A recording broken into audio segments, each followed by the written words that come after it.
We're joined by the Assistant General Secretary of the U.S. Bishops Conference, Jonathan Reyes. Dr. Reyes, thank you for joining us from Baltimore. The head of the National Review Board said today he's uncomfortable with bishops investigating bishops. Can bishops do this work? That's a fair question, Jason, and I think an important one.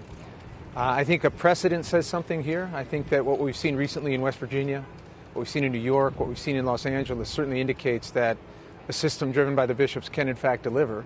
It's worth noting that in all those systems there's a high lay involvement. So lay involvement, helping bishops do this, I think that so far what we've seen is a sign that if that continues, it can be done. And that's what some of the bishops spoke about today, was that the bishop, the metropolitan, the head of an archdiocese can appoint lay people to help him in this investigation.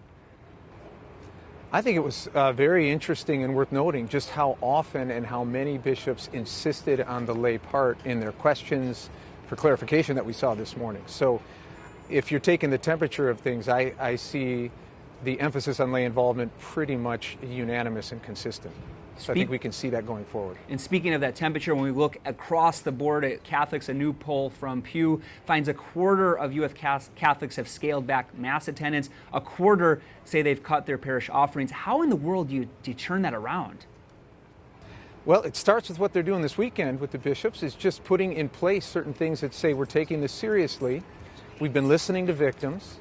We've been in conversation with one another, and we're going to put concrete steps in place, and we're going to listen to you. We're going to have lay involvement as we do this.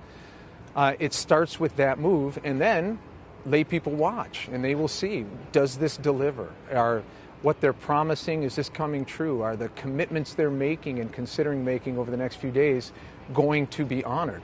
So I think it'll take time, and it'll take actually activating the things that they're moving on. I think the most important thing for us as lay people here is to continue to tell the bishops, here's what we expect. We expect you to hear us, and we want to see concrete response to this. So it's a long haul, but there's a way back. And as a layman serving the U.S. Bishops Conference, are they listening to lay people? Are they listening to the cries of people across the country who are saddened by what they've seen the last year with this priest abuse scandal?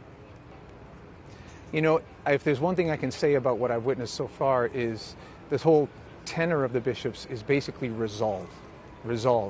And I know they've been listening to laity because I see the correspondence, I see the listening groups, I've been to the meetings with victims. And so I know they're doing it, and the resolve that they're displaying this weekend will be the real test of that. And I think laity should be watching this next couple days with exactly that question in mind. Do I see them listening to us? But I think the answer to that is yes from where I sit. Okay, well, Jonathan Reyes, Assistant General Secretary for the United States Conference of Catholic Bishops, thanks for your time today. Thank you, Jason.